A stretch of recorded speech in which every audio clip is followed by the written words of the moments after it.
Platform के YouTube channel में आप सभी का स्वागत है। जी हाँ फ्रेंड्स, जीएसटी के अंदर जो सेक्शन 9 सब सेक्शन 5 के अंदर आप एक तरीके से कह सकते हैं इनडायरेक्ट वे में रिवर्स चार्ज मैकेनिज्म के अंदर जो टैक्स लगता है, उसमें अब एक और नया चेंज जो है वो कर दिया गया है, जो आप लोगों को बहुत अच्छे से समझ में आ जाना चाहिए। अदरवाइज यहाँ पर आपकी जीएसटी की रिटर्न जो है वो गलत हो सकती है, आपकी लाइबिलिटी जो है वो गलत जा सकती है। क्या है पूरा मैटर, आइए समझते हैं बहुत ही डिटेल में। यहाँ पर आप देख पा रहे हैं जो 52nd जीएसटी काउंसिल की मीटिंग हुई थी, उसमें इन्होंने कहा है विथ इफेक्ट फ्रॉम 1 जनवरी 2022, इन्होंने थोड़ी सी भूमिका बनाई है कि लाइबिलिटी टू पे GST on the transportation of bus services supplied through E commerce operator. यानी कि अगर कोई सप्लायर है जो ई कॉमर्स ऑपरेटर के थ्रू सप्लाई करता है, तो उसमें टैक्स लाइबिलिटी पे करने की जिम्मेदारी जो है वो मेन सप्लायर की ना हो करके ई कॉमर्स की कर दी जाती है। उसके लिए सेक्शन 9 सब सेक्शन 5 के अंदर काफी सारी सर्विसेज जो है नोटिफाइड हैं। जैसे जोमेटो की सर्विस हो गई, जैसे कि आप अकोमोडेशन होटल अकोमोडेशन की सर्विसेज हो गए, इसी तरीके से कार के लिए ट्रांसपोर्टेशन सर्विसेज हैं, बस ट्रांसपोर्टेशन सर्विसेज है, ये सारी सर्विसेज जो है वो 9(5) के अंदर नोटिफाइड है। अब यहाँ पर विद एग्जांपल समझते हैं कि चेंज क्यों कर रहे हैं और चेंज करने का पर्पस क्या है गवर्नमेंट का। एग्जांपल कुछ इस तरीके से है। लेट सपोज एक सप्लायर है राजा बाबू, ठीक है। अब ये राजा बाबू क्या है, ये ओनर है एक बस का। इसके पास एक सिंगल बस है जो ये चलाता है। अब ये राजा बाबू क्या करते हैं, ये करते हैं ओनर जो है बस के, इन्होंने अपने आप को रजिस्टर कर रखा है। रजिस्टर कहाँ पे कर रखा है, इन्होंने ई कॉमर्स प्लेटफॉर्म पे अपने आप को रजिस्टर करा हुआ है। लेट सपोज इन्होंने अपने आप को रजिस्टर करा हुआ है एमएमटी पर। कहाँ पर, मेक माई ट्रिप पर। अब होता क्या है, कस्टमर है यहाँ पर मिस्टर ए। मिस्टर ए क्या करता है, एमएमटी पर जाता है और एमएमटी पर बस की बुकिंग करता है। और इन टर्न एमएमटी जो है इसके बस, ये जो सिंगल बस ओनर है, इसका जो बस वहां पर लिस्टेड है उसको बुक करा देता है, टिकट वो प्रोवाइड कर देते हैं एमएमटी के थ्रू। अब यहाँ पर जो एक्चुअल एक्चुअल बस ट्रांसपोर्टेशन की सर्विस है वो किसने दी और किसने रिसीव करी।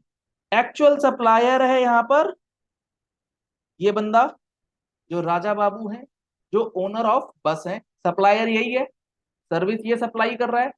ये जो एमएमटी है ये तो सिर्फ एक माध्यम है, ये एक मीडियम है, ये ई कॉमर्स प्लेटफॉर्म है। ये कौन है, ये ई कॉमर्स प्लेटफॉर्म जिसके थ्रू ये सर्विसेज प्रोवाइड कर रहा है। रेसिपिएंट कौन है, रेसिपिएंट है ये मिस्टर ए, जिसने बस की बुकिंग जो है वो करी। अब यहाँ पर गवर्नमेंट ने जो सेक्शन 9 सब सेक्शन 5 के अंदर 1 जनवरी 22 को नोटिफिकेशन निकाल करके बात बोली थी, वो ये बोली थी कि ये जो सिंगल ओनर है, ये जो एक छोटा छोटा बस वाला है जो बस की सर्विसेज दे रहा है, ट्रांसपोर्टेशन ऑफ बस सर्विस दे रहा है, इसको जीएसटी में रजिस्ट्रेशन क्यों करवाना है, इसको जीएसटी के रजिस्ट्रेशन के पचड़े में डालने की जरूरत क्या है। इसको रजिस्ट्रेशन से करो बाहर, इसको रजिस्ट्रेशन में डालने की जरूरत नहीं है। इसी के लिए लाया गया था सेक्शन 9 सब सेक्शन 5, जहां ये बोला गया कि अगर कोई सर्विस प्रोवाइड करी जाती है ई कॉमर्स प्लेटफॉर्म के थ्रू और वो नोटिफाई कर दी जाएगी, तो उन सर्विसेज के ऊपर जो सप्लायर है उसे सप्लायर ना मानते हुए किसी थर्ड पर्सन को सप्लायर मान लिया जाएगा, डीम्ड सप्लायर मान लिया जाएगा। और वो थर्ड पर्सन कौन है, वो थर्ड पर्सन है ई कॉमर्स। यानी कि अगर सिंपल टर्म में समझें तो इस ट्रांजैक्शन में सप्लायर राजा बाबू ना होकर के मेक माई ट्रिप जो है वो हो जाता है, डीम्ड सप्लायर हो जाता है। यानी कि जो मेन सप्लायर है उसे टैक्स नहीं भरना, बल्कि ई कॉमर्स ऑपरेटर मेक माई ट्रिप को जो है वो टैक्स का पेमेंट करना। ये हुआ था चेंज 1 जनवरी 22। अब प्रॉब्लम क्या हुई, इस राजा बाबू के लिए तो कोई दिक्कत नहीं थी, लेकिन अब प्रॉब्लम हो गई। एक आ गया प्राइवेट लिमिटेड कंपनी जिसके पास लगभग 200 बसेस का पूरा एक फ्लीट है, पूरा एक ग्रुप है। वो बसेस परचेज करता है और वो बसेस परचेज करने के बाद ई कॉमर्स प्लेटफॉर्म के थ्रू सेल करता है, सर्विसेज दे रहा है, ट्रांसपोर्टेशन सर्विसेज ऑफ बस। अब यहां पर प्रॉब्लम क्या आया, ओनर ऑफ बस जो सिंगल वाला है उसको तो दिक्कत नहीं है, उसे तो रिलीफ मिल गया, उसे जीएसटी रजिस्ट्रेशन लेने की जरूरत नहीं पड़ी।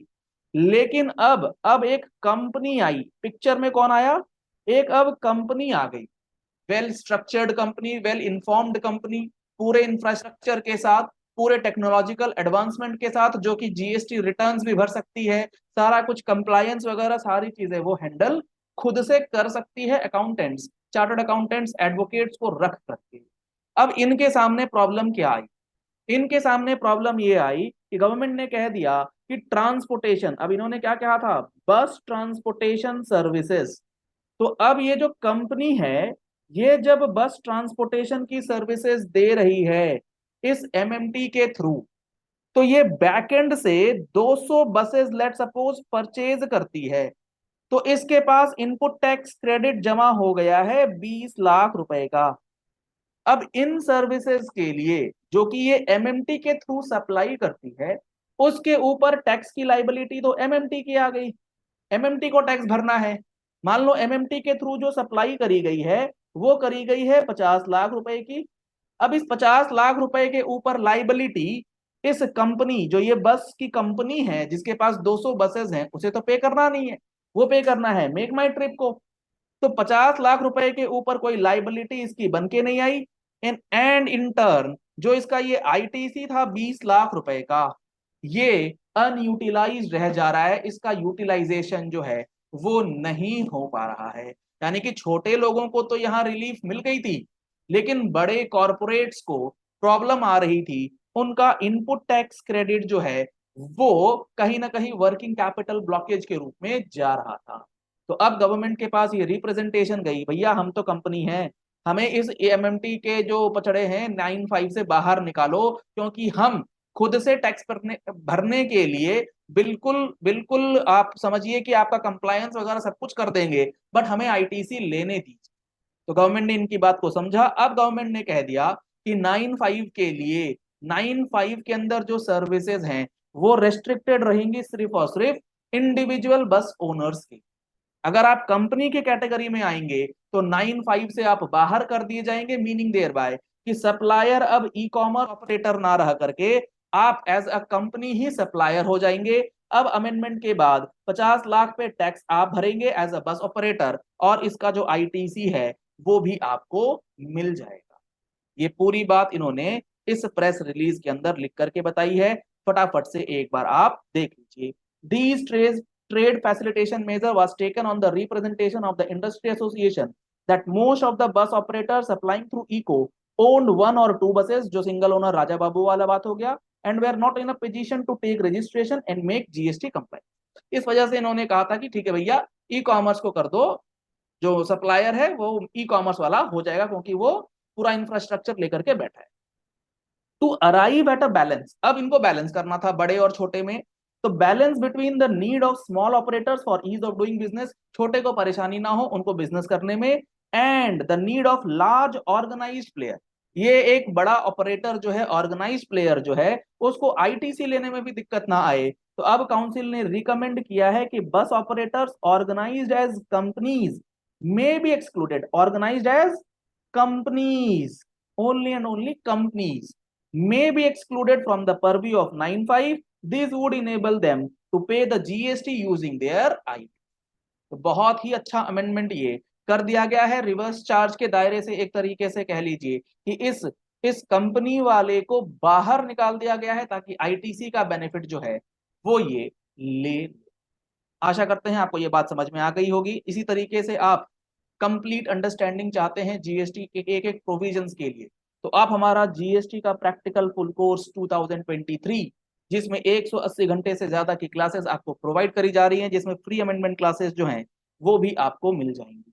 तो आप इन कोर्सेज को एनरोल कर सकते हैं, जिसमें रजिस्ट्रेशन से लेकर रिटर्न फाइलिंग, असेसमेंट प्रोसीजर से लेकर रिफंड फाइलिंग, अपील फाइलिंग, सारी चीजें आपको डिटेल में बताई गई हैं। सेक्शन 9(1) हो, 9(3) का रिवर्स चार्ज हो, 9(4) का रिवर्स चार्ज हो, 9(5) में डीम्ड सप्लायर क्या होता है, हर एक चीज आपको इसमें डिटेल में समझ में।